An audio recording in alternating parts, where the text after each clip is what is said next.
Hello,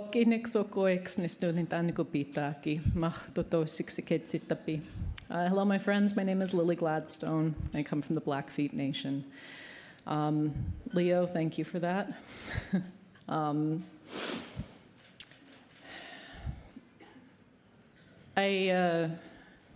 can't thank this guy enough. His art and activism, speaking of that, is one that inspires me. Your dedication to getting at the root of things, not just as an actor, but as an activist. Your dedication to uplifting Indigenous-led grassroots organizations is pretty badass.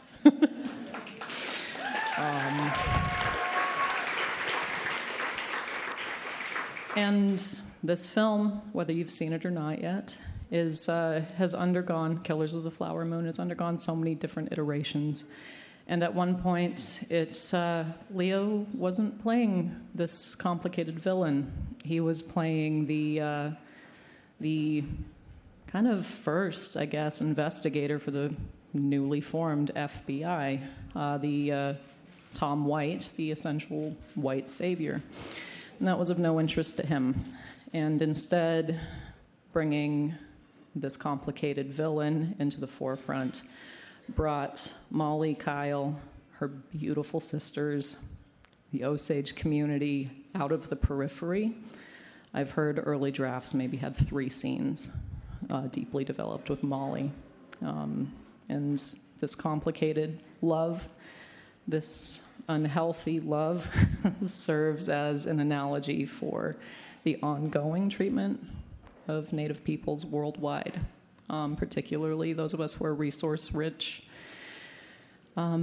Leo, you understand that grassroots organizations, Indigenous frontlines people are the ones who are holding the line of the most valuable resources of this earth. And I would add to that in our Indigenous communities, our most valuable resource is our women, is our children.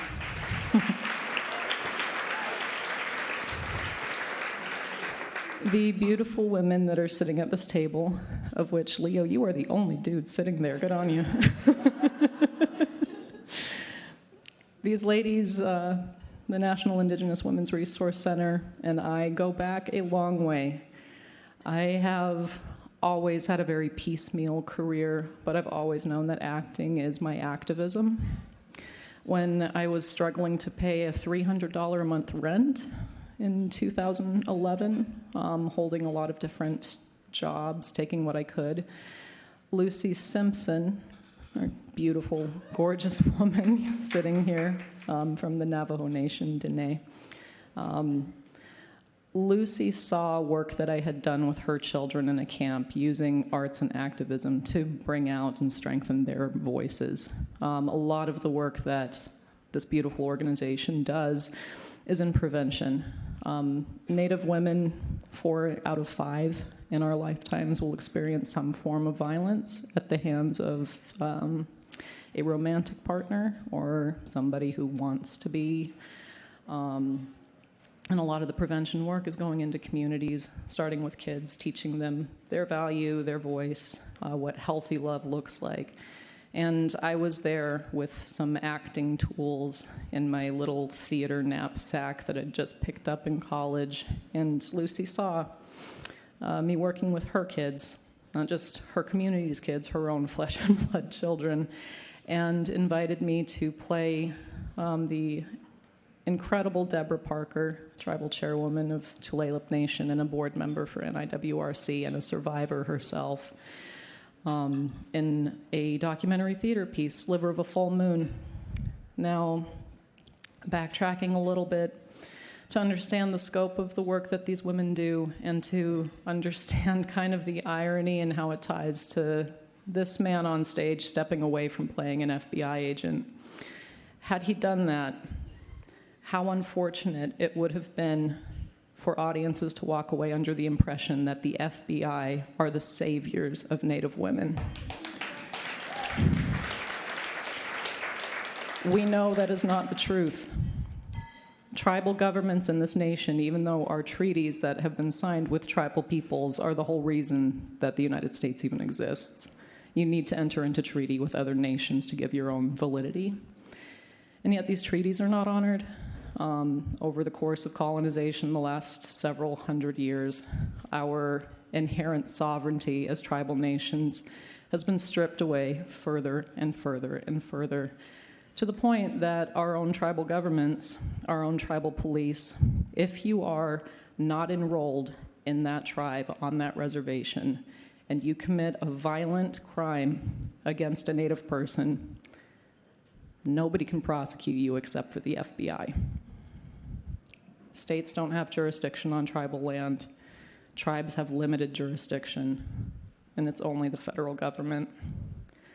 So this epidemic of hundreds, thousands of missing, murdered Indigenous women, children, two-spirit relatives, the only people who have any authority to do anything do nothing.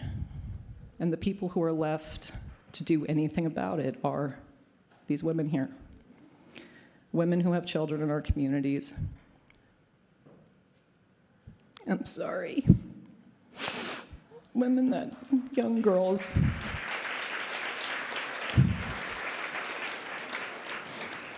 Young girls that we know and love whose murders remain unsolved.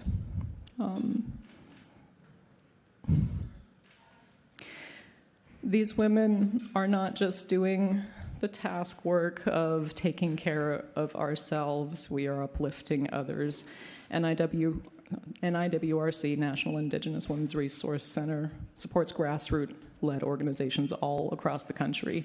There are 574 federally recognized tribes in this nation, and we all experience this epidemic.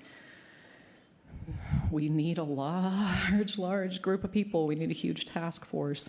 And one thing that NIWRC is doing is bringing these stories forward of survivors in front of lawmakers, in front of Congress, in front of people who actually have the power to enact some real change, to give our people just what we need to protect ourselves, bare minimum.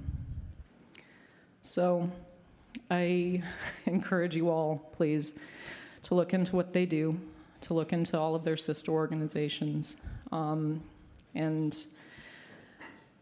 when I was doing my early work with NIWRC, one thing that was put in Mary Catherine Nagel's beautiful play, one thing that Lucy says often to kids from Northern Cheyenne Reservation, where her children live and where she raised her family. It's a Northern Cheyenne saying, a nation is not defeated until the hearts of its women are on the ground. So it is our work to uplift each other.